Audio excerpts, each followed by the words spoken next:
We're thankful for your continued viewership. Before we begin, tell us, where in the world are you watching from? We love knowing our global reach. Now, let's dive into today's story. Chapter 1. The Foundation of Lies. Rob Griffin had always prided himself on being a man who built things to last. At 42, he owned Griffin Security Solutions, a thriving private security firm that protected high-profile clients throughout Chicago. His steel-gray eyes and imposing 6'3" frame commanded respect in boardrooms and back alleys alike. Rob had learned early in life that trust was a luxury he couldn't afford, except when it came to his family. The Victorian house in Lincoln Park stood as a testament to his success. Rob had purchased it 12 years ago, shortly after marrying Amanda, his college sweetheart. She was everything he thought he wanted: blonde, petite, with an infectious laugh that had first caught his attention during a Northwestern University football game. Amanda came from old money. The Whitmore family had connections stretching back to Chicago's founding fathers. Their children were Rob's pride and joy. 15-year-old Emma was brilliant, already taking advanced placement courses and showing interest in forensic science. 12-year-old Tyler was the athlete, excelling in baseball and inheriting what Rob assumed was his own competitive drive. 8-year-old Sophie was the baby, artistic and sensitive, always drawing pictures of their perfect family. What Rob didn't know was that Amanda had been systematically betraying him for over 8 years. It started innocently enough. Amanda had reconnected with Kyle Morrison, her high school boyfriend, through social media when Sophie was just 6 months old. Kyle was everything Rob wasn't: smooth-talking, effortlessly charming, and unemployed more often than not. He worked sporadically as a personal trainer and bartender, living off his trust fund and various women who found his perpetual bad boy act irresistible. Amanda told herself it was just friendship at first. Coffee meetings turned into lunch dates, which evolved into afternoon encounters at Kyle's downtown loft. By the time Sophie turned 2, Amanda was deeply entangled in an affair that would eventually consume her marriage entirely. Kyle had a particular talent for manipulation. He understood Amanda's frustrations with Rob's long work hours and demanding personality. While Rob built his business empire, Kyle whispered sweet lies about how Amanda deserved better, how she was too special to be trapped in a suburban life with a man who valued security over spontaneity. The affair wasn't just emotional, it was vindictive. Kyle encouraged Amanda to see Rob as the enemy, the obstacle standing between her and true happiness. They began meeting in their own home when Rob traveled for business. Kyle would use Rob's shower, eat his food, sleep in his bed, and corrupt his children's mother just feet away from their innocent bedrooms. Rob, meanwhile, worked tirelessly to provide for his family. His security firm had expanded to include corporate espionage prevention, personal protection for celebrities, and consultation for law enforcement. He employed former military personnel, ex-cops, and intelligence operatives. His network of contacts stretched from City Hall to the FBI's Chicago field office. Every night, Rob came home expecting to find his sanctuary. Amanda played her part perfectly, the devoted wife who had dinner ready, helped with homework, and maintained their social calendar. She was a master actress, able to compartmentalize her double life with disturbing ease. The children, unknowing pawns in their mother's deception, began unconsciously picking up Kyle's mannerisms and phrases. Emma started using expressions that Rob didn't recognize. Tyler developed a casual attitude toward authority that seemed foreign to Rob's military-influenced parenting style. Sophie drew pictures of a mysterious friend who visited when Daddy was away. Rob attributed these changes to normal childhood development, never suspecting that another man was actively influencing his children's upbringing. Amanda made sure Kyle was always gone before Rob returned from trips, covering her tracks with practiced precision. But Amanda and Kyle weren't content with just the affair. They began planning for a future together, one that would leave Rob devastated and financially ruined. Amanda started documenting Rob's long work hours, his occasional displays of temper when stressed, and his strict parenting style.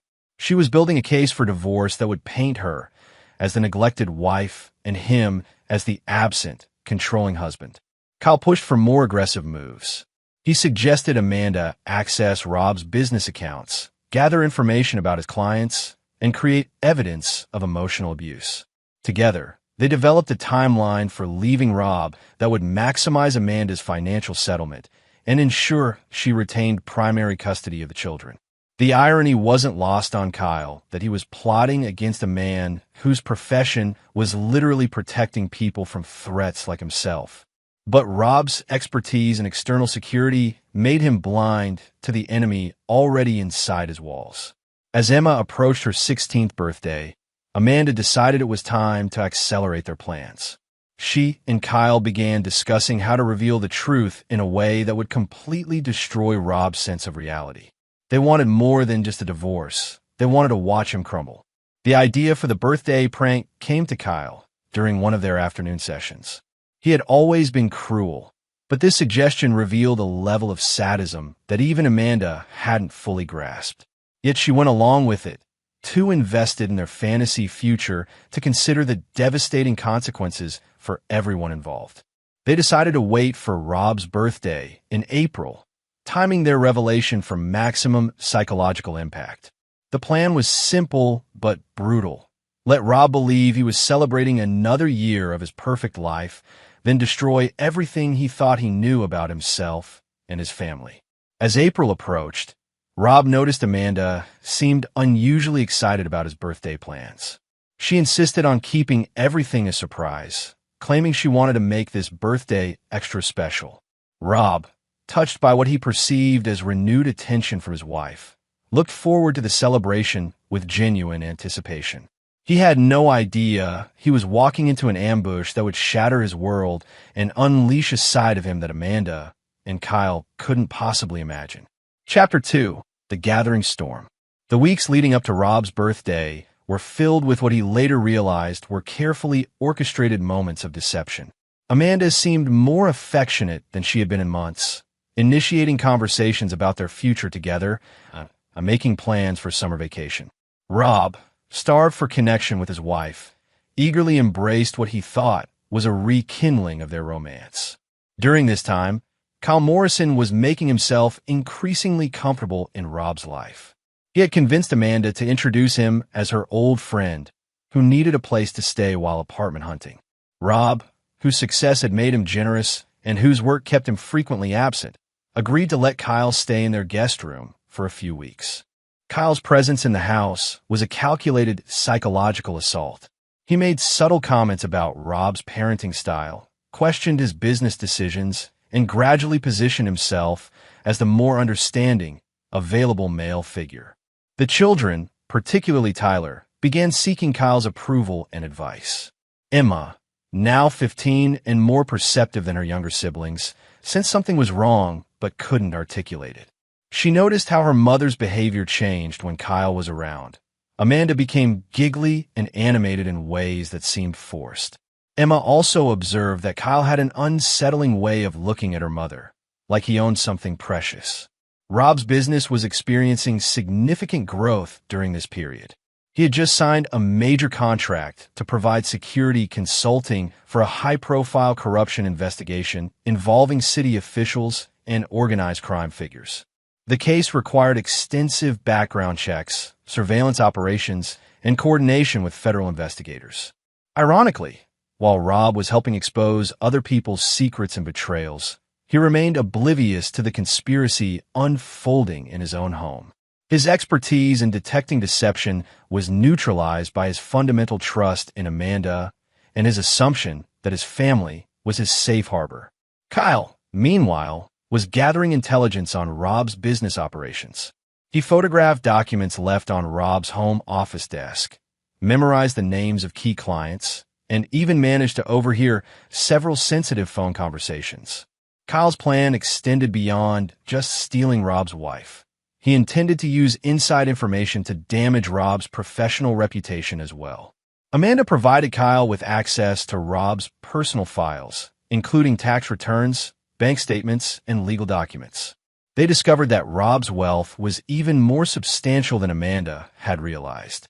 Griffin Security Solutions was valued at over $8 million, and Rob's real estate investments and retirement accounts pushed his net worth well into seven figures. This revelation made Kyle even more motivated to pursue their plan. He began pressuring Amanda to move faster, arguing that Rob might discover their affair before they could maximize their financial advantage. Kyle's growing greed and impatience started to create tension between the lovers, but Amanda was too invested in their scheme to back down. During this period, Rob made a decision that would later prove crucial. He installed a comprehensive security system throughout the house, ostensibly for protection given his high-profile clients. The system included hidden cameras in common areas and sophisticated audio recording capabilities. Rob informed Amanda about the obvious security features but kept the hidden surveillance to himself, a precaution born from his professional paranoia.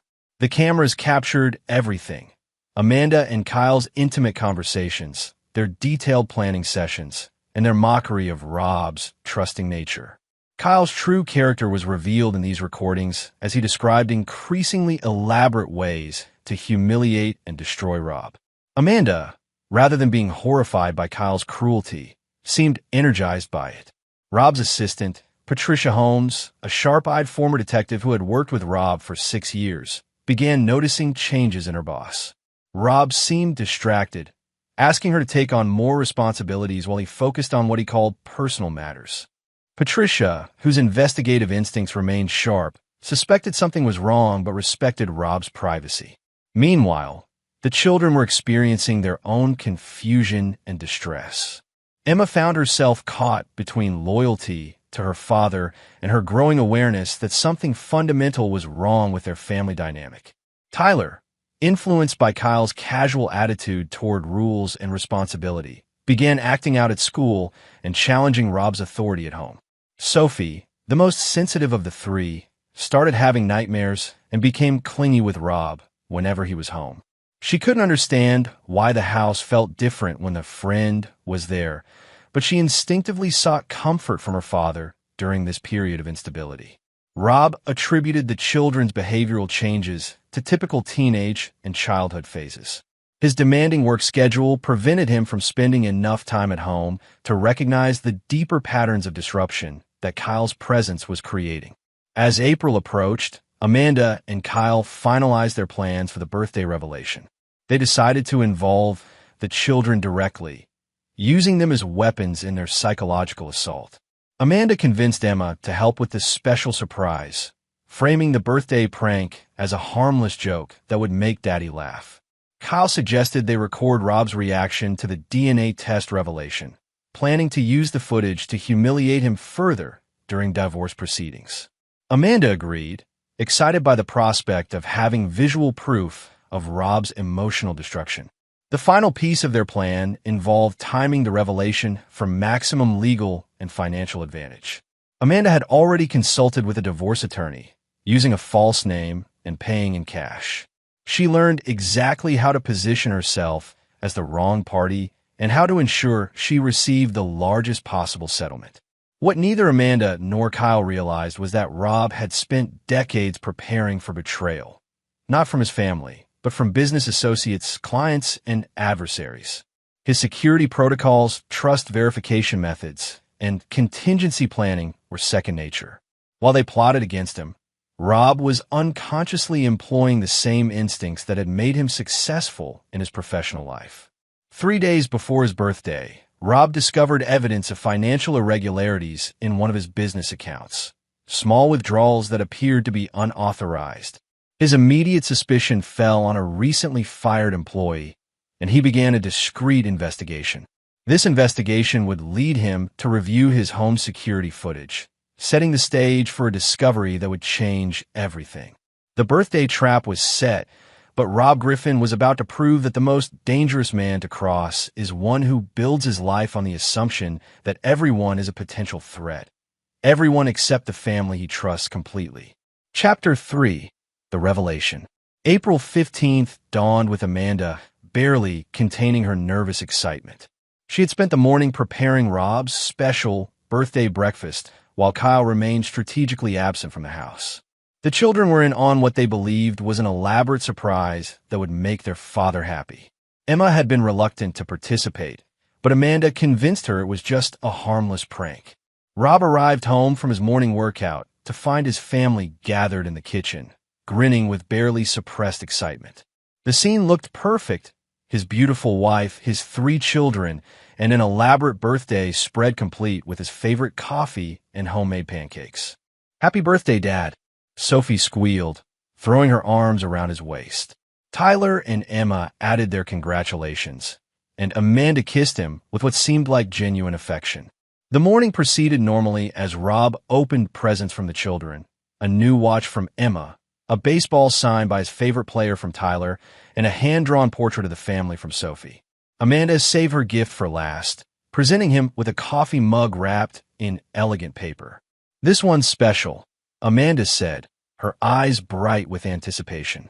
The kids helped pick it out. Rob unwrapped the mug to reveal "World's Best Dad," printed in bold letters. He smiled, genuinely touched by the sentiment, and pulled Amanda into a warm embrace. "Thank you, sweetheart. This is perfect." "Read the bottom," Emma said quietly, her voice carrying a strange note that Rob would later recognize as reluctant participation. Rob turned the mug over to find tiny letters printed on the base. "April Fools, you're not our dad." For a moment, Rob stared at the words, his brain refusing to process their meaning. He looked up at his family, expecting to see sheepish grins and hear them shout, "Just kidding." Instead, he found Amanda's face transformed by an expression he had never seen before: cold, calculating, and oddly triumphant. "I don't understand," Rob said slowly, still holding the mug. Amanda reached into a manila envelope she had kept beside her chair and withdrew 3 DNA test results. Her hands trembled slightly, but her voice was steady. "All 3 kids belong to my ex-boyfriend," she announced, the words hanging in the air like poison gas. The silence that followed was broken only by Sophie's confused whimper. Tyler looked between his parents with growing alarm, while Emma stared at the floor, clearly regretting her participation in what she now understood was not a harmless prank. Rob's mind, trained by years of crisis management and threat assessment, went completely blank for several seconds. Then, with mechanical precision, he set down the mug and extended his hand for the DNA results. The documents were professionally prepared, comparing his DNA profile with each child's. The results were unambiguous. Probability of paternity, 0%. Rob Griffin was not the biological father of Emma, Tyler, or Sophie. "How long?" Rob asked, his voice unnaturally calm. "Emma was 6 months old when Kyle and I reconnected," Amanda said, her earlier nervousness replaced by what appeared to be relief. "Tyler and Sophie, they've always been his." Rob looked at his children, or rather, the children he had raised, loved, and considered his own for 15 years. Emma was crying silently. Tyler looked like he might be sick. Sophie clung to her mother's leg, sensing that something terrible was happening but not understanding what. "Where is he?" Rob asked. "Kyle? He's—" Amanda paused, realizing she was about to reveal more than she intended. "Here," came a voice from the kitchen doorway. Kyle Morrison stepped into view, leaning casually against the doorframe with a smug expression that Rob would remember for the rest of his life. "Surprise, Rob." The pieces clicked into place with devastating clarity. The house guest, the children's changing behavior, Amanda's recent mood swings, and secretive phone calls. Rob had been living with his wife's lover, supporting him, feeding him, and providing him with unlimited access to destroy their family from within. Rob stood slowly, his considerable frame casting a shadow across the kitchen table. Kyle, despite his bravado, unconsciously took a step back. There was something in Rob's eyes that triggered a primal survival instinct. "Rob, please," Amanda started, but he held up a hand for silence. "Kids, go to your rooms," Rob said quietly. "But Dad," Tyler began. "Go to your rooms." The command was delivered with military precision that brooked no argument. The children scattered, Emma helping guide a sobbing Sophie upstairs. Once they were alone, Rob turned his attention to Kyle. "You've been living in my house." "For 3 months," Kyle replied with a grin. "Nice place. Great shower pressure." Rob's hands clenched into fists, but his voice remained eerily controlled. "And you've been fucking my wife in my bed." Among other places, Kyle said, his arrogance overwhelming his survival instincts. "She's quite enthusiastic when she's not pretending to be the perfect suburban housewife." Amanda looked horrified by Kyle's crudeness, but it was too late to control the situation now. Rob nodded slowly, processing this information with the same methodical approach he used for complex security assessments. "I see." He walked to his home office, leaving Amanda and Kyle in the kitchen. They heard him making a phone call, his voice too low to make out the words. When he returned 5 minutes later, he was carrying a briefcase. "Amanda, you're going to receive an email within the hour," Rob said. "I suggest you read it carefully." "What kind of email?" she asked, her newfound confidence beginning to waver. "Divorce papers, custody petitions, fraud charges. The usual documentation when someone discovers they've been systematically robbed and betrayed for 8 years. Kyle laughed. "Good luck proving fraud, old man. Amanda's been the perfect wife and mother. Any court will see that." Rob turned to Kyle with the kind of smile that had made hardened criminals nervous during his law enforcement consulting work. "Kyle Morrison, born August 12, 1981. Last known address before moving into my guest room was a studio apartment in Wicker Park, evicted 3 months ago for non-payment. Current employment status, unemployed. Trust fund depleted as of December 2023 due to gambling debts." Kyle's smirk faded. "How do you?" "Criminal history includes 2 DUIs, 1 domestic violence charge that was dropped, and 3 restraining orders filed by former girlfriends. Most recently, Sarah Chun, who you stalked for 6 months after she ended your relationship." Amanda stared at Kyle in shock. These details had never come up in their conversations. "I run a security firm, Kyle. Background checks are what I do for a living." Rob opened his briefcase and withdrew a thick folder. "This is everything about you going back to high school. Your relationship patterns, your financial irresponsibility, your propensity for violence when you don't get your way." Rob turned to Amanda. "And this folder contains documentation of every lie you've told me over the past 8 years. Every fake girls' night out. Every fabricated work obligation. Every time you used our children as alibis while you were betraying our family." Amanda's face had gone pale. "You've been spying on us?" "I've been protecting my assets," Rob corrected. "Something I should have done more thoroughly years ago." Kyle stepped forward aggressively. "You can't prove anything, and you can't stop us from being together. Amanda loves me, not you." Rob's smile widened. "Kyle, do you know what I discovered when I reviewed the footage from my security cameras this morning?" The blood drained from Kyle's face. "Everything. Your planning sessions. Your mockery of my trust. Your detailed discussions about how to destroy me financially and emotionally. Your suggestions about using my children as weapons." Rob paused. "And your confession to several felonies, including identity theft and credit card fraud." Amanda sank into a chair, the full scope of their exposure beginning to dawn on her. "But here's my favorite part," Rob continued, his voice gaining an edge that made Kyle unconsciously step back again. "Your detailed plan to humiliate me with this birthday surprise, including your intention to record my reaction and use it against me in court." Rob reached into his briefcase and withdrew a tablet, showing them a freeze frame of themselves from the previous evening, clearly identifiable as they discussed their final preparations. "Guess what, Kyle? I've been recording too." The kitchen fell silent except for the sound of Sophie crying upstairs. Rob closed his briefcase and headed for the door. "Where are you going?" Amanda called after him. Rob paused in the doorway. "To destroy you both. Completely and permanently."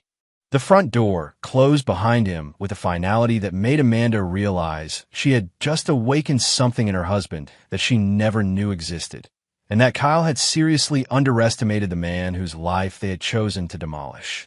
Within 30 minutes, Amanda's phone buzzed with an email notification.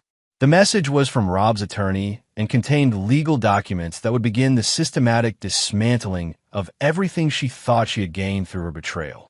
But that was just the beginning. Chapter 4. The Architect of Ruin. Rob drove to his office in downtown Chicago with the methodical calm of a man who had just shifted from victim to predator. The emotional devastation of the morning's revelation was contained in a locked compartment of his mind, set aside while he focused on what he did best: systematic problem-solving and strategic retaliation. Griffin Security Solutions occupied 3 floors of a converted warehouse in the River North District. Rob's employees were accustomed to handling sensitive situations, but what their boss was about to unleash would test the limits of their professional discretion. Patricia Holmes was waiting in Rob's office when he arrived, her weathered face showing concern. As his right hand and former Chicago PD detective, Patricia had an intuitive understanding of when situations were about to become complicated. "The background check on Kyle Morrison is on your desk," she said without preamble, "along with some additional information you didn't request, but probably need to know." Rob settled behind his mahogany desk and opened the comprehensive file Patricia had compiled. Kyle's history was worse than even Rob had suspected. Beyond the criminal record and financial irresponsibility, Patricia had uncovered a pattern of predatory behavior toward wealthy women, psychological manipulation, and what appeared to be a systematic approach to infiltrating and destroying stable relationships. "He's done this before," Patricia observed, "3 times in the past 10 years. Always targets married women with significant assets. The relationships follow an identical pattern: emotional manipulation, affair, encouragement of divorce, and then disappearance once the financial settlements are finalized." Rob absorbed this information without visible emotion. What happened to the previous targets? 2 divorces resulted in substantial settlements that Kyle helped spin into bankruptcy. The third woman, Jennifer Walsh, committed suicide 6 months after Kyle disappeared with her money. The temperature in the office seemed to drop 10 degrees. Patricia had worked with Rob long enough to recognize the look that crossed his face, the same expression he wore when dealing with threats to his high-profile clients. "Give me everything on Jennifer Walsh. Medical records, police reports, witness statements." "And Patricia?" Rob looked up from the file. "This is now a Priority 1 investigation. Full resources." "What's the assignment?" Patricia asked, though she suspected she already knew. "Total destruction. Legal, financial, social, and psychological. I want Kyle Morrison and my wife to understand what happens when someone mistakes my kindness for weakness." Patricia nodded grimly. She had been waiting for someone to make this mistake. "What about the kids?" For the first time that day, Rob's composure cracked slightly. "They're victims in this, but they're also not mine, and Amanda's going to learn that actions have consequences that extend beyond just her own life." Rob spent the next 4 hours with his senior team, laying out a comprehensive strategy that would utilize every aspect of his firm's capabilities. His employees included former FBI agents, retired military intelligence officers, ex-prosecutors, and specialists in financial forensics. What they were about to undertake went far beyond standard divorce proceedings. The first phase involved legal maneuvering. Rob's attorney, Martin Kellerman, had already filed emergency motions for asset protection, immediate separation, and full custody pending DNA verification. But Kellerman was also implementing more aggressive strategies designed to expose Amanda's adultery in the most damaging ways possible. "We're filing for divorce on grounds of adultery, fraud, and emotional cruelty," Kellerman explained during their afternoon meeting. "The DNA evidence, combined with your security footage, gives us an overwhelming case. Amanda will be lucky to receive minimal support, and Kyle can be charged with several felonies." "That's not enough," Rob replied. "I want them to wish they had never been born." The second phase involved financial warfare. Rob's forensic accountants discovered that Amanda had been slowly siphoning money from their joint accounts to fund her lifestyle with Kyle. More damaging, she had used Rob's business credit cards to pay for hotel rooms, expensive dinners, and gifts for her lover. But Rob's most devastating discovery came from his cybersecurity team. Kyle had been using Rob's home internet to access his own accounts, leaving a digital trail that revealed the full scope of his criminal activities. Kyle had been running credit card scams, identity theft operations, and online fraud schemes, all from Rob's house, potentially implicating Rob in federal crimes. "He's been using your home as his base of operations for multiple felonies," explained Marcus Chun, Rob's head of cybersecurity. We have evidence of over $200,000 in fraudulent transactions, all traceable to IP addresses from your home network. Rob smiled for the first time that day. That gives us leverage. The third phase was psychological warfare, and this was where Rob's skills as a security consultant became truly dangerous. He understood how to identify vulnerabilities, exploit weaknesses, and create maximum psychological pressure. Kyle Morrison thought he was dealing with a cuckolded suburban husband. He had no idea he was now the target of a man who had spent 2 decades learning how to neutralize threats from every angle. Rob's investigation revealed that Kyle's mother, Dorothy Morrison, was a devout Catholic living in a retirement community in Florida. She believed her son was a successful business consultant and sent him monthly checks from her Social Security to help with his investments. Kyle had been lying to his elderly mother for years while stealing her limited income. Amanda's parents, the prestigious Whitmore family, had never fully approved of Rob's working-class background. They tolerated him because of his success, but they had always hoped Amanda would find someone more suitable. They had no idea their daughter was destroying her marriage for a criminal who was using their family name to run con games. Both Kyle and Amanda had vulnerabilities that could be exploited through their social circles, professional contacts, and family relationships. Rob began planning a systematic campaign to expose them in every sphere of their lives. As the day progressed, Rob received regular updates on Amanda and Kyle's activities. His surveillance team reported that they had spent the afternoon at Kyle's apartment, apparently celebrating their successful revelation. They were observed drinking champagne and making phone calls to what appeared to be divorce attorneys and real estate agents. They think they've won, Patricia observed as she delivered the latest surveillance report. Let them think that for a few more hours, Rob replied. Tomorrow, they're going to discover what losing actually feels like. That evening, Rob returned to his house one final time. He had arranged for a moving crew to pack his belongings and transfer them to a secure location. He would never again sleep under the same roof as the people who had betrayed him. The children were in their rooms, confused and traumatized by the day's events. Rob knocked on each door, speaking briefly with Emma, Tyler, and Sophie. He explained that he would always love them, but their mother's choices had made it impossible for their family to continue as it was. Emma, mature beyond her 15 years, asked the question Rob had been dreading. Are you going to try to get custody of us? Rob looked at this girl he had raised from birth, seen through every milestone and challenge, and felt his heart break all over again. I don't know, sweetheart. Legally, I have no rights. But I want you to know that none of this is your fault, and I will always be here if you need me. Amanda tried to intercept him as he left with his packed belongings, but Rob walked past her without acknowledgement. Kyle was nowhere to be seen, apparently having enough self-preservation instinct to avoid a direct confrontation. As Rob loaded his car, he noticed several neighbors watching from their windows. The Whitmore Griffin family had been pillars of the community, and news of their implosion would spread quickly through their social circles. This was exactly what Rob wanted: maximum visibility for Amanda's disgrace. The next morning, Amanda would wake up to discover that her comfortable world had been systematically dismantled during the night. Rob had spent 15 years building a life of security and stability. He would spend the next several months proving that he was equally skilled at destroying everything he had once protected. The war had begun, and Kyle Morrison was about to learn that he had chosen the wrong family to destroy. Chapter 5: The Systematic Dismantling. Dawn broke over Chicago as Rob implemented the first phase of his comprehensive revenge strategy.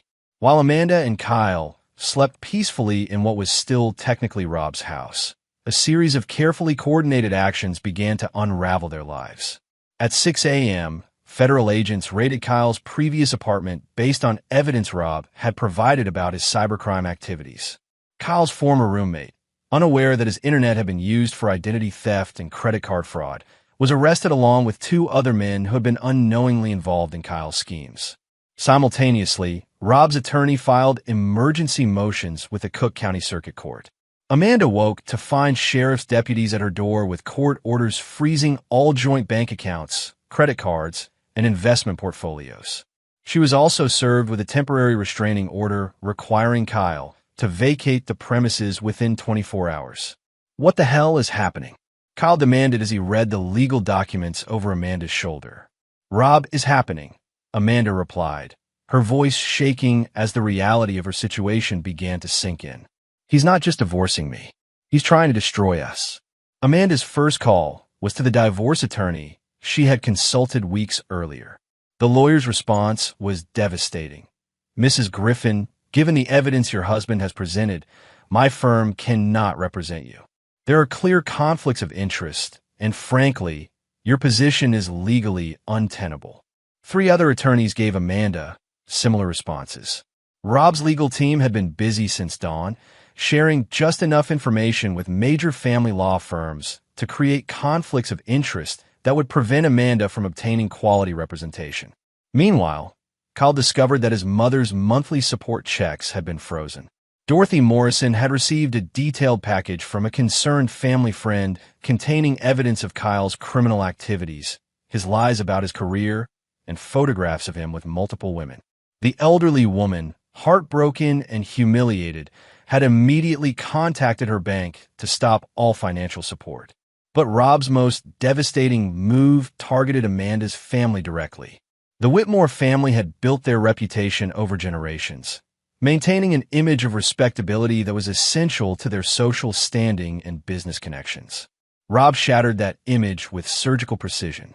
By 10 a.m., every member of Chicago's elite social circles had received an elegant package containing professionally printed photographs of Amanda and Kyle in compromising positions, along with a tastefully worded explanation of how Amanda had betrayed her family while using the Whitmore name to facilitate her deception.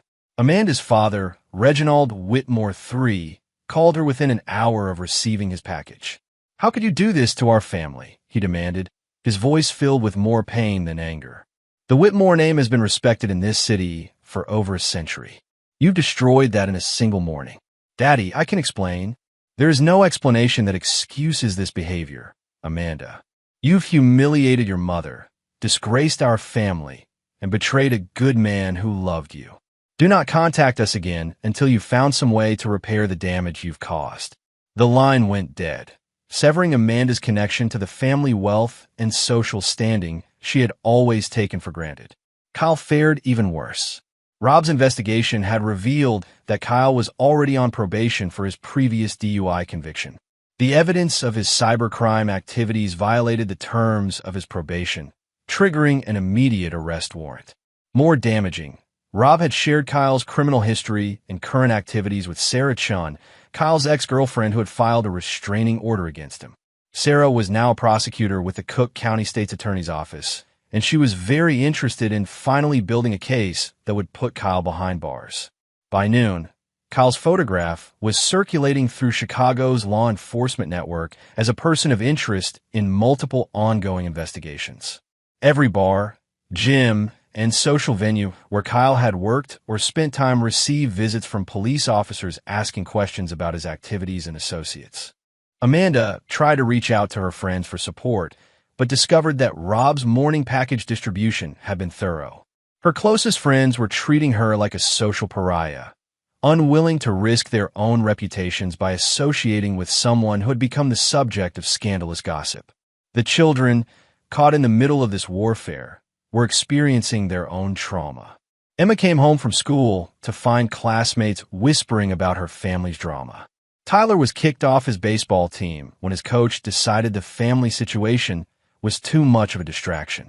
Sophie, too young to understand the complexity of the situation, kept asking when Daddy Rob was coming home. Amanda's attempts to explain were met with tears and confusion that broke what remained of Amanda's emotional stability. Kyle, meanwhile, was discovering that Rob's network of contacts extended far beyond what he had imagined. The bartending job Kyle had lined up for the weekend was suddenly unavailable when the bar owner received a visit from a security consultant who shared concerns about Kyle's background. The personal trainer certification Kyle used to find work was suspended pending an investigation into complaints about his conduct with female clients. These complaints, filed by women Rob's team, had located and encouraged to come forward painted a picture of systematic predatory behavior. Most devastating of all, Kyle learned that Jennifer Walsh's suicide had left behind a detailed journal documenting his psychological abuse and financial manipulation. Her family had provided this journal to Rob's investigators, creating evidence that could support criminal charges beyond simple fraud. As the day progressed, Amanda and Kyle realized they were facing coordinated assault from multiple directions.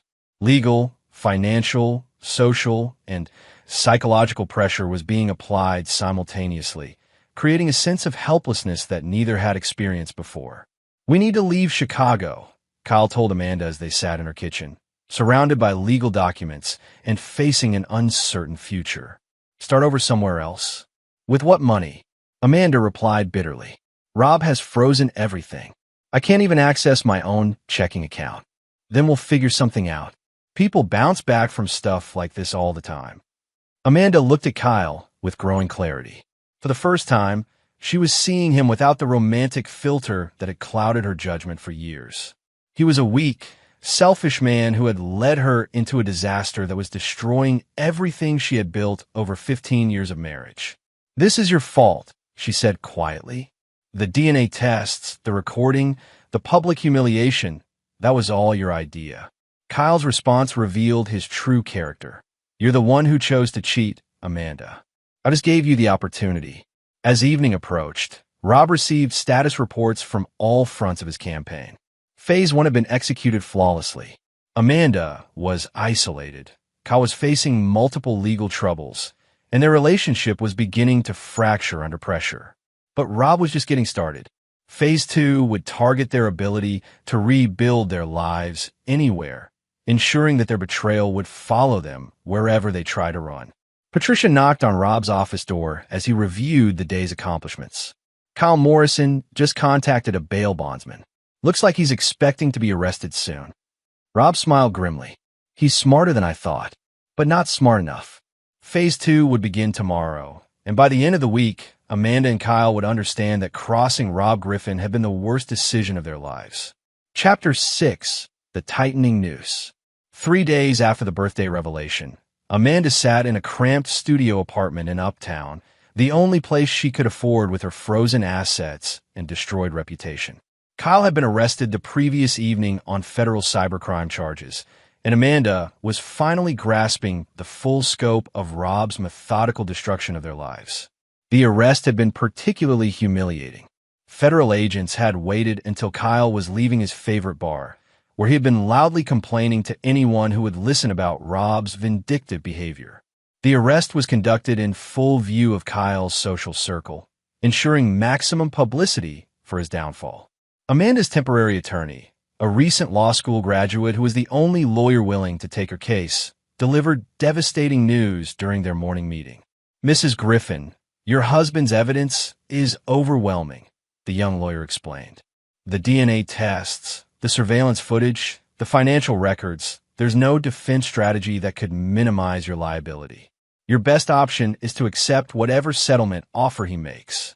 "What kind of settlement?" Amanda asked, though she dreaded the answer. "Given the circumstances, you might receive minimal spousal support for a limited time period. The house, the savings, the investment accounts, all of that will likely go to your husband. And regarding custody of the children," Amanda's blood ran cold. "What about custody? Legally, Mr. Griffin has no parental rights since he's not the biological father. However, he's filed motions claiming that your adultery and deception constitute child endangerment. If successful, this could impact your custody arrangement with the biological father." The irony was devastating. Amanda had spent years planning to take Rob's money and children, only to discover that her betrayal had eliminated both possibilities. Meanwhile, Kyle was learning about Rob's reach from his jail cell.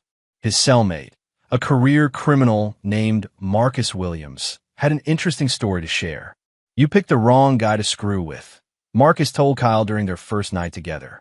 "Word on the street is that Griffin has connections with everyone from the FBI to the Chicago outfit. My cousin works security at the federal building, and he says your case has been fast-tracked." Kyle scoffed. "He's just a private security guy. How much pull could he really have?"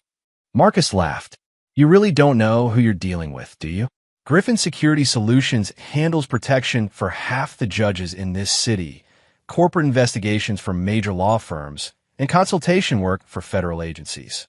The man has files on everyone who matters in Chicago. The truth was more complex than Marcus understood, but not far from accurate. Rob had spent 2 decades building relationships with law enforcement, judiciary, and political figures.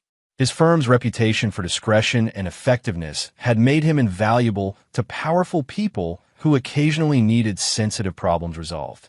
Now Rob was calling in those favors. Judge Patricia Morrison, no relation to Kyle, had been a client of Griffin Security Solutions when her daughter received stalking threats from an ex-boyfriend. Rob's team had resolved the situation quietly and effectively. When Rob's attorney requested an expedited hearing for the divorce proceedings, Judge Morrison was happy to accommodate. FBI agent David Chun had worked with Rob on multiple cases involving corporate espionage and organized crime connections. When evidence of Kyle's cybercrime activities arrived on Agent Chen's desk, he personally ensured the case received immediate attention. Cook County State's Attorney Lisa Walsh was Jennifer Walsh's older sister. When she learned that Kyle Morrison was the man who had driven her sister to suicide, she made his prosecution a personal priority. Rob's network was extensive, legitimate, and now fully activated against Amanda and Kyle. But Rob's most devastating move was still to come. He had discovered that Kyle's trust fund money hadn't been lost to gambling debts, as Kyle claimed. Instead, Kyle had been systematically embezzling from his own family's charitable foundation, using forged documents and his mother's diminished mental capacity to cover his crimes. The Morrison Family Foundation had been providing scholarships to underprivileged children for over 30 years. Kyle's theft had affected hundreds of families, making his crimes both personal and public. When this information was released to the media, Kyle's case transformed from a simple fraud investigation into a major news story. Amanda watched the evening news in horror as Kyle's mugshot appeared on screen, accompanied by reports about his theft from children's scholarships and his history of targeting wealthy women. The story painted her as either a willing accomplice or a pathetic victim, neither of which helped her situation. The social destruction was complete. Amanda's former friends actively avoided her, crossing streets to prevent accidental encounters. Her children were experiencing constant harassment at school, with classmates asking invasive questions about their real father and their mother's affair. Emma, showing maturity beyond her years, confronted Amanda directly. "Mom, you need to fix this," the 15-year-old said. "Tyler is getting into fights every day, Sophie cries herself to sleep, and everyone at school treats us like we're criminals. I'm trying, sweetheart, but..." "No, you're not trying. You're sitting here feeling sorry for yourself while our lives fall apart. Rob, Dad, whatever I'm supposed to call him now, he raised us for 15 years. He was there for every game, every school play, every time we were sick. And you destroyed that for what?" For Kyle, Emma's words cut deeper than any legal document or financial penalty.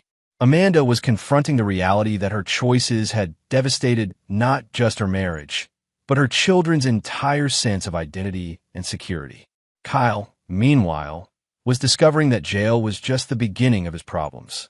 Word of his crimes had spread through the facility, and inmates had little tolerance for men who stole from children and elderly women. His requests for protective custody were denied due to overcrowding issues, a situation Rob's contacts in the system had quietly arranged. The psychological pressure was becoming unbearable. Amanda found herself calling Rob repeatedly, but his number had been changed. His assistant Patricia answered calls to his business line with professional courtesy, but made it clear that Mr. Griffin was not available for personal communications. Amanda's attempts to reach out through mutual friends were equally unsuccessful. Rob had systematically contacted everyone in their social circle, providing just enough information to ensure Amanda was ostracized without creating legal liability for defamation. By the end of the week, Amanda realized that Kyle's suggestion to leave Chicago was no longer optional. It was essential for survival. But Kyle was facing federal charges that would prevent him from traveling, and Amanda had no resources to start over anywhere else. The final blow came when Amanda received notification that her temporary housing was being terminated. The landlord had received complaints from other tenants about criminal activity and media attention. Amanda was given 48 hours to vacate. With nowhere to turn, Amanda made the most difficult decision of her life. She called Rob's attorney and requested a meeting to discuss settlement terms. Mrs. Griffin, Martin Kellerman said when they met the next morning, "My client is prepared to be remarkably generous under the circumstances." Amanda listened as the attorney outlined Rob's offer. She would receive $2,000 per month in spousal support for exactly 2 years. She would have no claim to any marital assets, property, or investments. She would be required to sign a comprehensive non-disclosure agreement, preventing her from discussing the marriage or divorce publicly. Most importantly, she would agree to cooperate in Kyle's prosecution and provide testimony about his criminal activities. "And if I refuse?" Amanda asked. "Then my client will pursue civil litigation for fraud, theft, and intentional infliction of emotional distress. Based on our calculations, you could be liable for damages exceeding $1 million. Additionally, we would share our evidence with Child Protective Services, potentially impacting your custody of the children." Amanda realized she had no choice. Rob had constructed a perfect trap, offering her just enough to survive while ensuring she could never rebuild the life she had destroyed. As she signed the settlement documents, Amanda understood that Rob's revenge was more sophisticated than simple punishment. He had methodically eliminated every advantage she thought she possessed, every resource she had counted on, and every relationship she valued. Kyle would spend the next several years in federal prison. Amanda would spend the rest of her life as a cautionary tale about the consequences of betraying a man who had dedicated his career to protecting others from threats exactly like the one she had become. Rob Griffin had proven that the most dangerous enemy is the one who builds trust professionally and applies that expertise personally when betrayed. Chapter 7. The Final Judgment. 2 weeks after Amanda signed the settlement agreement, Kyle Morrison's federal trial began with media attention that exceeded even Rob's expectations. The case had captured public interest because it combined romance scandal with child exploitation, creating a perfect storm of social outrage. Rob attended every day of the trial, sitting in the gallery with the composed demeanor of a man watching justice unfold exactly as planned. His presence was a constant reminder to Kyle of the scope and precision of his downfall. The prosecution, led by Assistant U.S. Attorney Sarah Chun, who had recused herself from the case due to personal history but provided guidance to her colleague, presented overwhelming evidence of Kyle's crimes. Bank records, digital forensics, and witness testimony painted a picture of systematic fraud spanning nearly 5 years. Amanda was called as a prosecution witness, forced to testify about Kyle's admissions regarding his criminal activities. Under oath, she revealed conversations where Kyle had bragged about his ability to manipulate marks and described his theft from the Morrison Family Foundation as borrowing from stupid kids who wouldn't miss it. Kyle's defense attorney, a public defender overwhelmed by the evidence, could only argue for reduced sentencing based on Kyle's difficult childhood and substance abuse issues. The strategy backfired when the prosecution presented evidence that Kyle had fabricated most of his sob story, including claims about an abusive father who had actually died heroically while serving as a firefighter. The most damaging testimony came from Kyle's previous victims. Rob's investigators had located 6 women whom Kyle had systematically defrauded over the past decade. Their stories revealed a pattern of predatory behavior that went far beyond simple financial crimes. Jennifer Walsh's sister, Lisa, delivered victim impact testimony that left the courtroom in stunned silence. She described finding Jennifer's body, reading her sister's journal documenting Kyle's psychological abuse, and living with the knowledge that her sister's death could have been prevented if Kyle's pattern had been exposed earlier. "Kyle Morrison is a predator who destroys families for sport," Lisa testified. "He doesn't just steal money. He steals hope, trust, and in my sister's case, the will to live." Rob had orchestrated every aspect of the trial's coverage, ensuring that Kyle's conviction would be both legally complete and socially devastating. Local news outlets received regular updates about the proceedings, with particular emphasis on Kyle's theft from children's scholarships and his role in Jennifer Walsh's suicide. The trial lasted 6 days. The jury deliberated for less than 3 hours before returning guilty verdicts on all counts: wire fraud, identity theft, money laundering, and racketeering. Kyle Morrison was sentenced to 12 years in federal prison with no possibility of parole. As Kyle was led away in shackles, he looked directly at Rob for the first time since the birthday revelation. The expression on Kyle's face was pure hatred mixed with grudging respect for an adversary who had outplayed him completely. Amanda watched from the gallery as the man she had sacrificed her family for was reduced to a number in the federal prison system. The reality of her situation crystallized. She had destroyed 15 years of marriage for a criminal who was now permanently removed from her life. But Rob wasn't finished with Amanda. Following Kyle's conviction, Rob implemented the final phase of his revenge strategy. He had been quietly building a case for custodial interference, arguing that Amanda's deception about the children's paternity constituted child abuse that warranted state intervention. The argument was legally complex but emotionally compelling. By lying about their biological father's identity, Amanda had deprived Emma, Tyler, and Sophie of their true family heritage while forcing them to maintain relationships based on false pretenses. Child Protective Services, armed with evidence Rob had provided, opened an investigation into Amanda's fitness as a parent. The investigation revealed concerning patterns: the children's behavioral problems since the revelation, their academic performance decline, and their expressed confusion about their identity and family relationships. Emma, now 16 and legally able to express her preferences, requested to remain with Rob despite the lack of biological connection. Tyler and Sophie, interviewed by court-appointed advocates, consistently expressed distress about their mother's deception and uncertainty about their future. The biological father, Kyle Morrison, was obviously unavailable to provide care from federal prison. His family, devastated by the revelation of his crimes and the destruction of their charitable foundation, wanted no involvement with his children. Rob's attorneys argued that he had been the children's de facto father for their entire lives, providing emotional and financial support while developing authentic parent-child relationships. Amanda's deception, they contended, should not be allowed to punish the children by severing their connection to the only father they had ever known.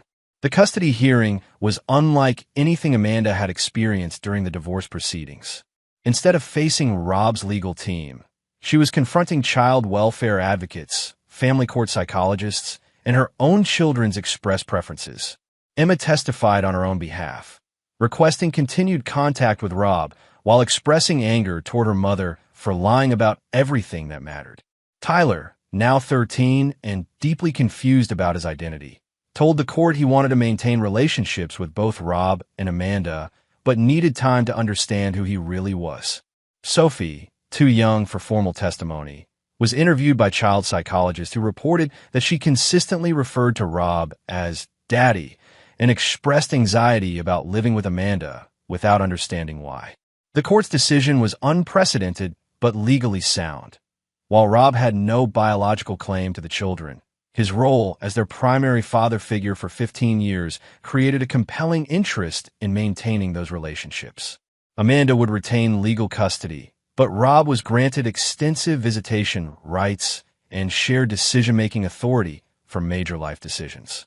More damaging to Amanda, the court ordered comprehensive family therapy and parenting classes, with the understanding that future custody arrangements would depend on Amanda's ability to address the psychological harm her deception had caused. Rob had achieved something remarkable. Despite having no biological relationship to the children, he had secured legal recognition as their father while ensuring Amanda would spend years proving her fitness as a parent. The final insult came when Amanda realized the financial implications of the custody arrangement. Rob's settlement offer had been calculated to provide minimal support, while the court order required him to continue contributing to the children's expenses he could control through his decision-making authority. Amanda was receiving $2,000 per month, while Rob maintained financial influence over the children's lives, creating a permanent reminder of her dependence on his generosity. 6 months after the birthday revelation, Amanda found herself living in a modest apartment in a distant suburb, working as a receptionist for a small business, and seeing her children according to a schedule determined by court order and Rob's availability. Kyle Morrison was serving his federal sentence while facing additional state charges related to the Morrison Family Foundation theft. His earliest possible release date was more than a decade away. Rob had returned to his successful business, purchased a new home in a prestigious neighborhood, and maintained active relationships with the children he had raised. His reputation, far from being damaged by the scandal, was enhanced by his measured response to betrayal and his commitment to the children's welfare. Emma chose to spend most of her time with Rob, effectively living with him while maintaining minimal contact with Amanda. Tyler split his time more evenly, but clearly looked to Rob for guidance and support. Sophie, still young enough to adapt, gradually adjusted to the new arrangement while maintaining love for both parental figures. The social consequences for Amanda were permanent. Her former friends treated her as a cautionary tale. Her family maintained distant but disapproving contact, and potential romantic partners were deterred by the dramatic circumstances of her divorce. Rob had proven that revenge could be both comprehensive and legal, both devastating and morally justified. He had protected himself, punished his betrayers, and secured his relationship with the children he loved, all while maintaining his reputation and professional standing. Amanda learned too late that destroying the life of a man whose profession was protecting others from destruction was not just unwise, it was impossible. Rob Griffin had spent 20 years preparing for threats, and when the threat came from within his own family, his response was everything his enemies should have expected and everything his former wife never saw coming. Chapter 8: The Reckoning. 1 year after the birthday revelation, Amanda sat in her cramped apartment reviewing the wreckage of her life with a clarity that only comes from complete defeat. The anniversary had passed without acknowledgement from anyone. Not the children, not her family, and certainly not Kyle, who was now serving his sentence in a federal facility in downstate Illinois. Her job as a medical office receptionist provided just enough income to cover her basic expenses, but the work was mindless and unfulfilling compared to her previous life as an affluent suburban housewife. Every day was a reminder of what she had lost: financial security, social standing, and most painfully, her children's respect and trust. Emma, now 17, had effectively severed their relationship. The teenager lived with Rob full-time, visiting Amanda only when court-ordered and maintaining cold, formal interactions that broke Amanda's heart. Emma's college applications listed Rob as her father, and she had legally petitioned to change her last name from Morrison back to Griffin. "You stole 15 years of my life by lying about who I was," Emma had told Amanda during their last meaningful conversation. "I don't know how to forgive that, and I don't know if I want to try." Tyler, now 14, was slightly more forgiving but remained deeply confused about his identity. He split his time between Amanda and Rob according to the court order, but Amanda could see that he viewed Rob as his real father regardless of biology. Tyler had started therapy to deal with his anger and confusion, and progress was slow. Sophie, now 9, had adapted with the resilience of childhood, but still asked uncomfortable questions that Amanda struggled to answer. "Why did you lie about Daddy Rob?" was a frequent refrain that never got easier to hear. Rob, meanwhile, had thrived in the aftermath of the scandal. His business had expanded significantly, partly due to the publicity surrounding his methodical handling of personal betrayal. Corporate clients appreciated working with a man who had demonstrated both discretion and effectiveness under extreme pressure. He had also begun dating Dr. Helen Rodriguez, a pediatric psychologist who specialized in family trauma. Helen had been recommended by the court to help the children adjust to their new reality, and her professional relationship with Rob had gradually evolved into something personal. Amanda learned about Rob's new relationship through social media posts shared by mutual friends who seemed determined to keep her informed of his happiness. The photos showed Rob and Helen at charity galas, Cubs games, and family dinners with the children, a new family unit that had formed around the ashes of Amanda's old life. The most painful images were those showing the children's obvious comfort with Helen. Emma hugged her in photos, Tyler sought her advice about school projects, and Sophie had started drawing pictures that included Dr. Helen as a permanent family member. Kyle's situation had deteriorated beyond Amanda's worst expectations. The federal conviction had been followed by state charges related to his theft from the Morrison Family Foundation. His mother had died while he was awaiting trial, some said from heartbreak over her son's crimes, leaving Kyle with no family support or financial resources. More damaging, Kyle had been attacked twice by fellow inmates who viewed child exploitation as unforgivable. His requests for protective custody had been denied due to administrative constraints that Amanda suspected were influenced by Rob's law enforcement connections. Kyle's letters to Amanda, smuggled out through other inmates' legal correspondence, painted a picture of a broken man facing the reality of his choices. He begged Amanda to visit, to put money in his commissary account, to provide some connection to the outside world. Amanda had visited Kyle exactly once, 6 months after his sentencing. The experience was horrifying. Kyle had lost significant weight. His arrogance had been replaced by desperate paranoia, and he spent their brief conversation begging her to find ways to appeal his conviction. "This is all your husband's fault," Kyle had insisted. "He set me up, manipulated the evidence, bought off the prosecutors. You have to help me prove it." Amanda realized during that visit that Kyle would never accept responsibility for his actions. Even facing 12 years in prison, he blamed everyone except himself for the consequences of his crimes. She never visited again. The most devastating aspect of Amanda's situation was her complete isolation. Her parents maintained minimal contact, sending birthday cards and Christmas gifts, but declining invitations to visit or spend time together. Her siblings had effectively written her off, viewing her actions as an embarrassment to the family name. Her former friends had moved on, creating new social circles that deliberately excluded her. The few people who still spoke to Amanda did so with a mixture of pity and fascination, treating her like a cautionary tale rather than a human being deserving of compassion. Amanda had tried dating through online apps, but potential partners inevitably discovered her history through internet searches. The combination of adultery, deception, and association with a convicted criminal made her radioactive in the dating market. The psychological toll was immense. Amanda spent hours replaying the decisions that had led to her downfall, trying to understand how she had mistaken Kyle's manipulation for love and Rob's devotion for oppression.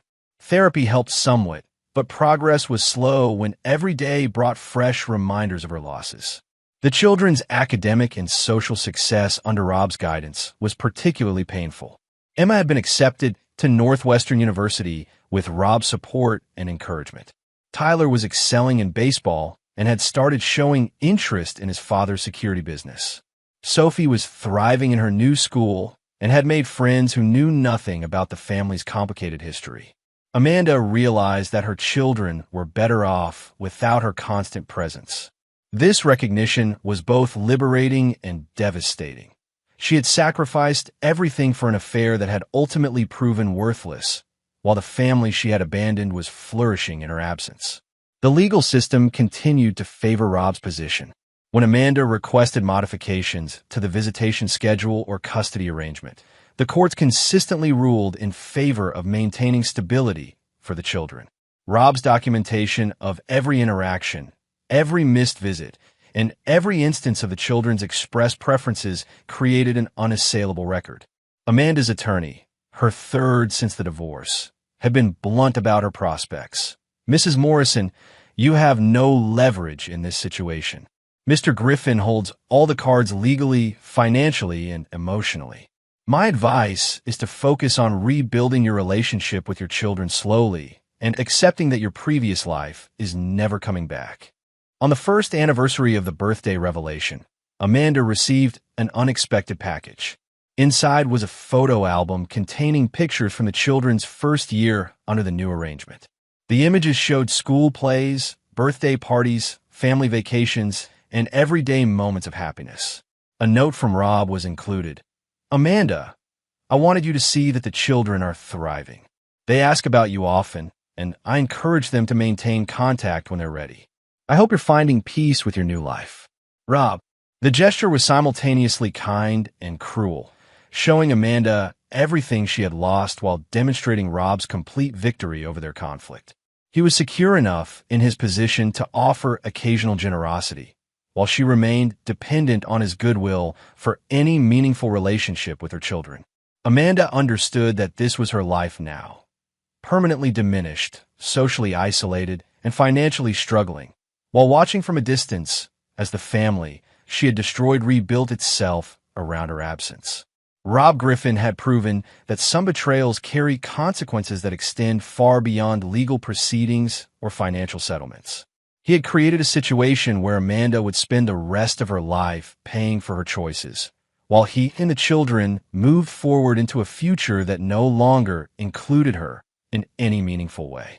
The perfect betrayal had met the perfect revenge, and Amanda was learning that some victories are so complete they eliminate any possibility of redemption or recovery. Chapter 9. The New Dynasty. 5 years after the birthday revelation, Rob stood in his new home office overlooking Lake Michigan, reviewing quarterly reports for Griffin Security Solutions. The company had grown exponentially, now employing over 200 people and maintaining offices in 6 major cities.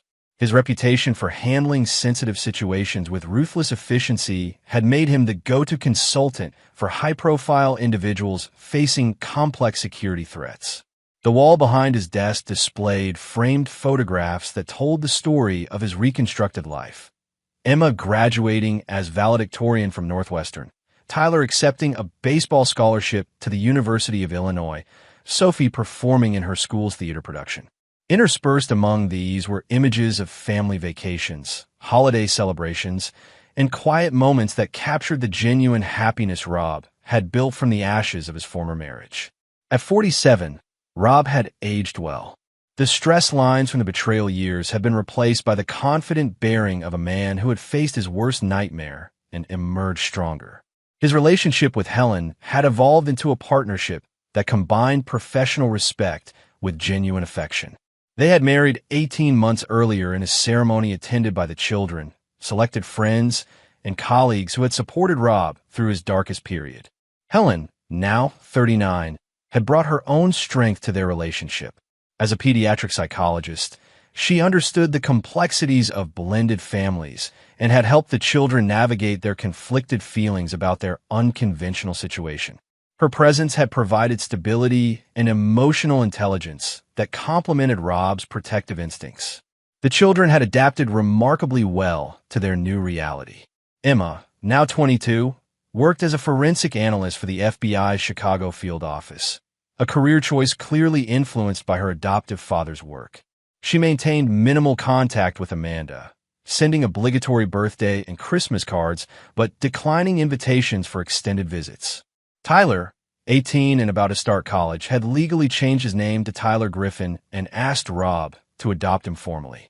The process had been complicated by Amanda's initial objections, but Tyler's passionate testimony about Rob being his real father in every way that matters had swayed the court. Tyler planned to study criminal justice and eventually join Griffin Security Solutions. Sophie, now 13, was the most emotionally complex of the 3 children. She maintained regular contact with Amanda, but clearly viewed Rob and Helen as her primary family unit.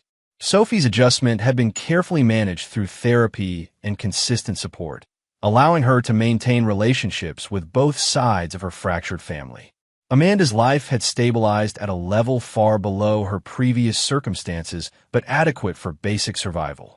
She worked as an office manager for a small nonprofit organization, lived in a modest apartment, and had developed a small circle of friends who knew nothing about her past.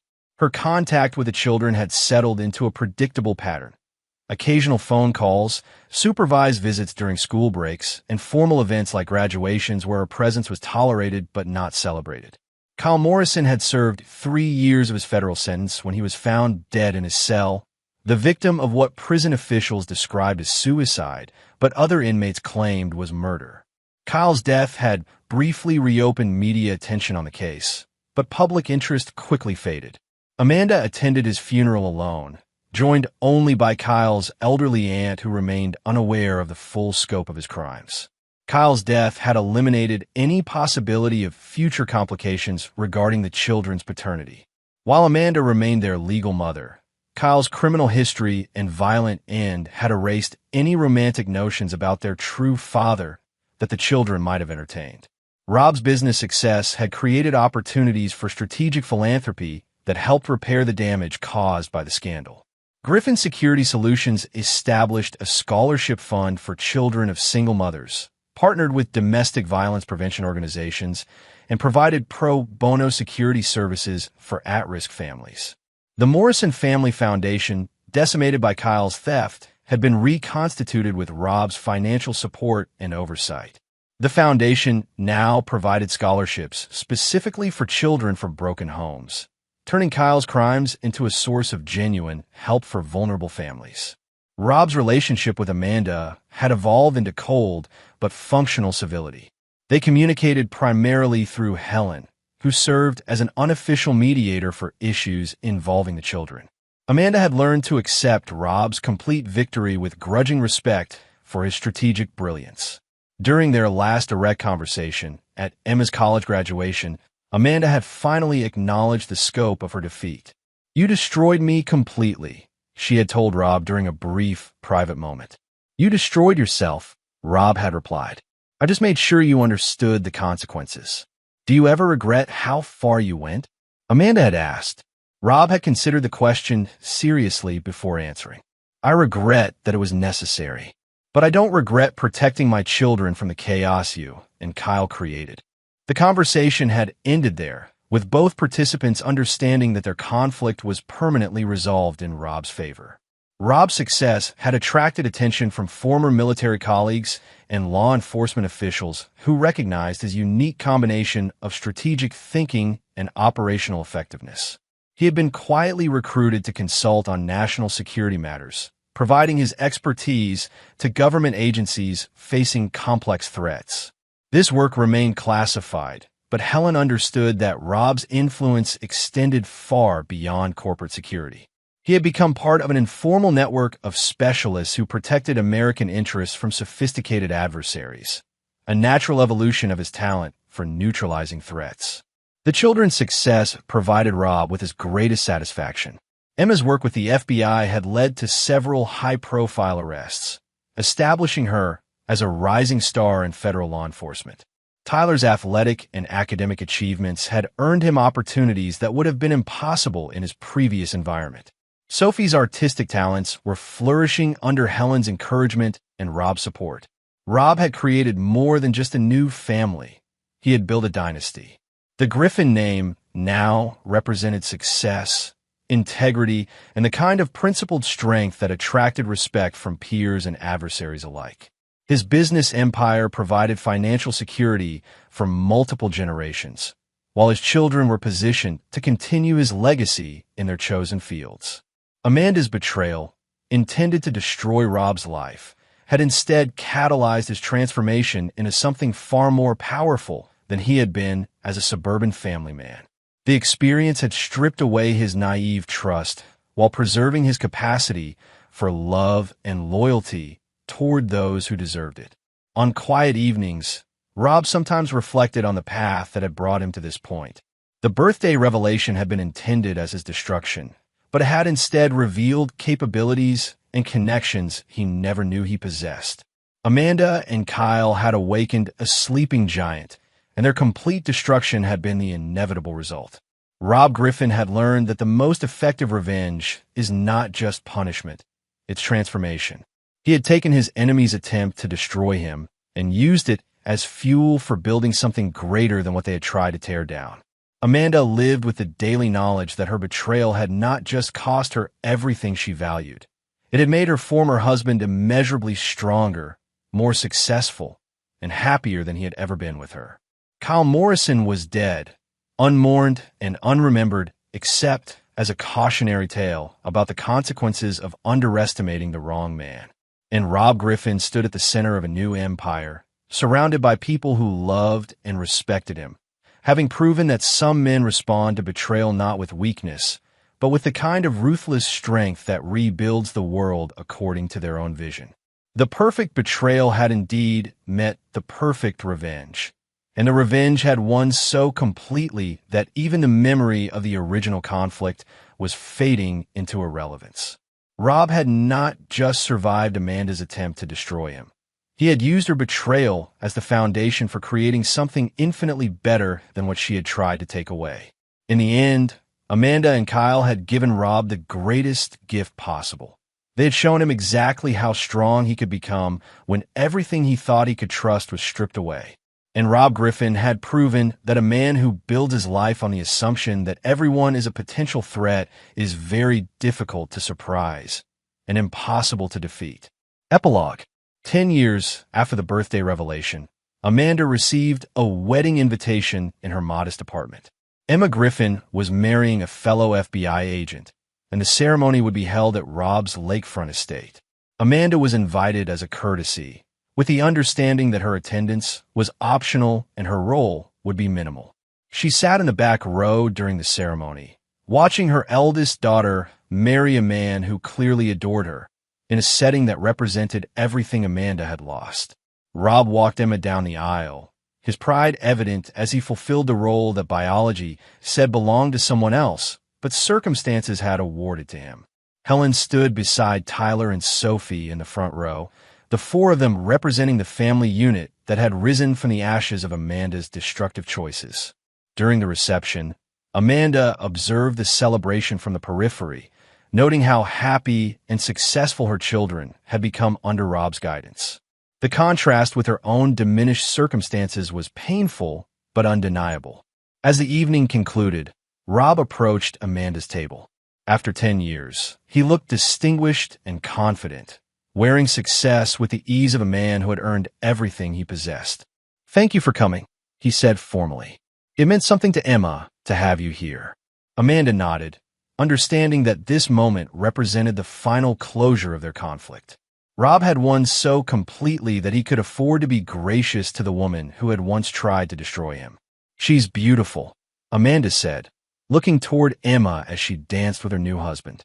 "They all turned out so well." "Yes, they did," Rob agreed. "Despite everything, they turned out perfectly." The emphasis on "despite everything" was Rob's final reminder that Amanda's children had succeeded not because of her influence, but in spite of her betrayal. It was a gentle but unmistakable assertion of his complete victory. Amanda left the reception early, driving back to her small apartment with the knowledge that she had witnessed the final chapter of a story that had ended exactly as it should have. Rob Griffin had built something beautiful from the wreckage of her destructive choices, and her children were living proof that some men respond to betrayal by becoming better than their enemies ever imagined possible.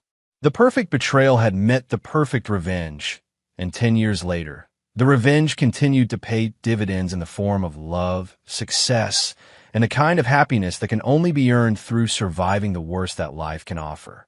Rob Griffin had proven that the strongest men are forged in the fires of betrayal, and that the most devastating response to being torn down is to rebuild yourself into something your enemies could never destroy. Amanda Morrison learned too late that destroying a protector only works if you can ensure he never gets the chance to protect himself.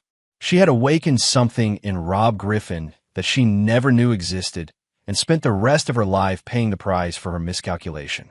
In the end, the only winners were the children who gained a father strong enough to shield them from the consequences of their mother's choices, and Rob Griffin, who discovered that his capacity for strategic thinking and operational excellence extended far beyond his professional life. The betrayal was perfect, but the revenge was eternal. And there you have it. Another story comes to an end. What did you think? I'd love to hear your thoughts in the comments below. If you enjoy this story, consider joining our community by subscribing. It means the world to us. For more stories like this one, check out the recommended videos on screen, and I'll see you there.